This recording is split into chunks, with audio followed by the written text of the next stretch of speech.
Salam, selamat sore saudara sekalian. Salam sejahtera, bertemu dengan saya kembali Pendeta Sabto Harsoyo. Pada saat ini, pada kesempatan yang indah sore hari ini, saya ingin mengajak kita bersama untuk melihat setidaknya 10 faktor utama yang perlu dipertimbangkan mengapa pada waktu kita menafsirkan Alkitab itu akan terjadi kesalahan dalam penafsiran itu. Menurut saya yang pertama ialah yang saya kira mendasar ialah apabila penafsir itu belum pernah membaca sama sekali Alkitab secara utuh. Penafsir belum pernah membaca Alkitab secara utuh. Mengapa ini penting? Karena kita ingat bahwa Alkitab itu terdiri dari berbagai kitab dan itu merupakan keutuhan dari sebuah kitab. Sehingga penting sekali untuk para penafsir itu memiliki pengalaman untuk membaca Alkitab secara utuh dari Perjanjian Lama sampai Perjanjian Baru dan mengulangnya terus-menerus sehingga setidaknya para penafsir memiliki pemahaman, gambaran mengenai Alkitab yang utuh itu. Faktor yang kedua yang saya merasa penting mengapa terjadi kesalahan dalam menafsir Alkitab ialah motivasinya. Yakni motivasi yang bagaimana? Motivasi untuk memenuhi kebutuhan pribadi. Nah, ini menjadi hati-hati di sini. Kalau penafsir sudah mencoba untuk menafsir Alkitab untuk memenuhi kebutuhan pribadi, maka kebutuhan pribadi itu akan memenuhi pikirannya. Yang terjadi itu akhirnya dia tidak akan menemukan berita Alkitab, tapi dia akan memakai tulisan Alkitab untuk memenuhi agenda pikirannya sendiri. Faktor yang ketiga yang penting menurut saya mengapa terjadi kesalahan di dalam menafsir Alkitab ialah apabila penafsir tidak mengenal jenis sastra dan cara menafsirkan sastra itu dengan semestinya. Kita tahu bahwa Alkitab tidak terdiri satu jenis sastra saja, ada berbagai macam jenis sastra di Alkitab. Dan itu memang mengharuskan penafsir untuk mengenali berbagai jenis sastra itu dan menafsir sesuai dengan sastra itu. Di sini memang dibutuhkan waktu untuk belajar bagaimana melakukan sebuah proses penafsiran sesuai dengan sastranya. Faktor yang keempat menurut saya mengapa sangat mungkin terjadi kesalahan dalam penafsiran Alkitab ialah pandangan mistis terhadap Alkitab. Apa itu pandangan mistis terhadap Alkitab? Ialah apabila penafsir melihat Alkitab sebagai semacam tulisan sakti.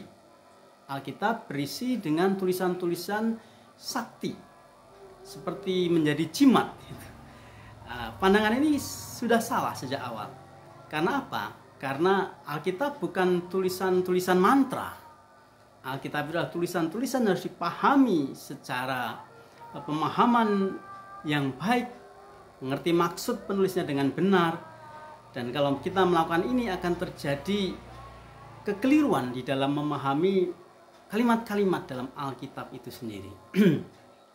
Faktor yang kelima saya sebut sebagai faktor biblisistis. Istilah sederhana dari biblisistis itu adalah comot-comot ayat. Jadi ayat itu dicomot dan mengabaikan latar belakang. Atau sering disebut sebagai out of context. Dan akhirnya penafsir memberikan makna terhadap ayat itu dengan mengabaikan pengertian kontekstual ayat-ayat sebelum dan sesudahnya dan juga bagaimana dimengerti secara paragraf di dalam teks itu. Faktor yang keenam yang bisa menyebabkan kesalahan dalam menafsir itu saya pakai istilah socio-centeredness. Pemusatan kepada kebutuhan-kebutuhan sosiologis. Tentu kebutuhan sosiologis itu banyak sekali.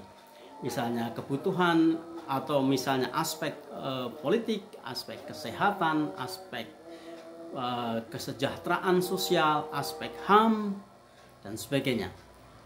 Tentu Alkitab itu akan memberikan sumbangsi pemikiran terhadap problem-problem sosial, jelas itu, tetapi kalau pusat kita, perhatian utama kita pada masalah-masalah sosial dan kita mencari dukungan Alkitab itu akan menghasilkan pengertian yang salah di dalam penafsiran Alkitab itu.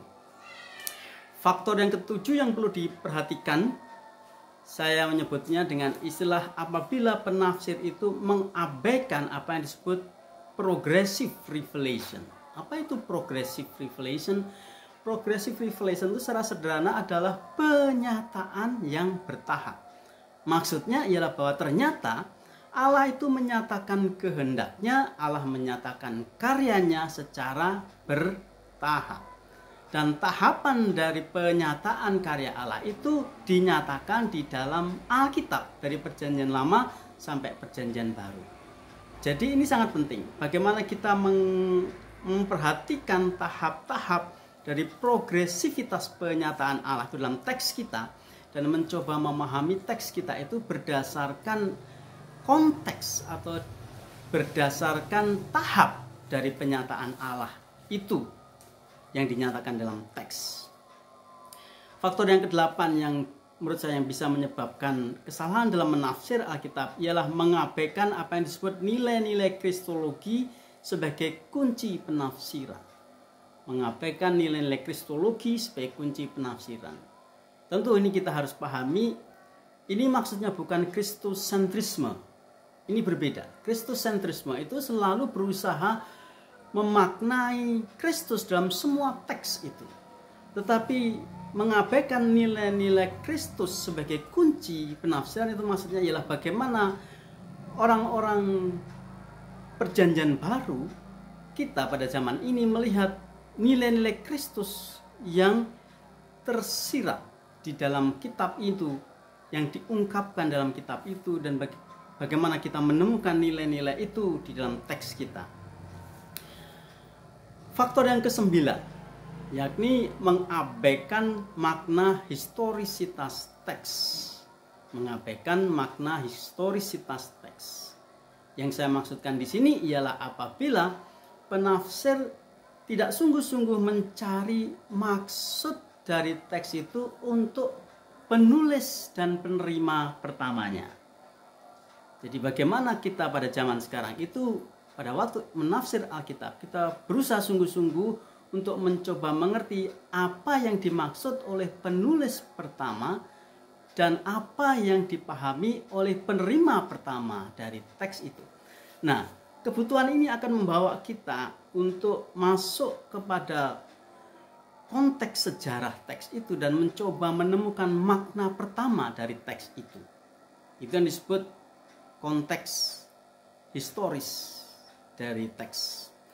Yang ke-10, faktor yang ke-10 yang saya merasa perlu dipertimbangkan supaya tidak terjadi kesalahan dalam penafsiran ialah penetapan pendekatan deduktif dan tidak induktif. Pendekatan deduktif itu sebetulnya tidak selalu salah, tapi memang harus berhati-hati dalam mempergunakan ini. Karena prinsip pendekatan deduktif itu penafsir menentukan dulu tema-tema, topik-topik seperti yang dilakukan dalam sistematik teologi. Baru kemudian mencari materi-materi di dalam Alkitab. Tentu hal ini tidak sepenuhnya salah. Tetapi dalam menafsir Alkitab seharusnya kita mempergunakan metode induktif. Bagaimana kita sejak awal betul-betul fokus pada teks itu dan secara mendalam kita berusaha untuk memahami teks itu. Sehingga kita menemukan makna asali dari teks itu. Kiranya pembahasan singkat ini menolong kita. Tuhan Yesus memberkati. Amin.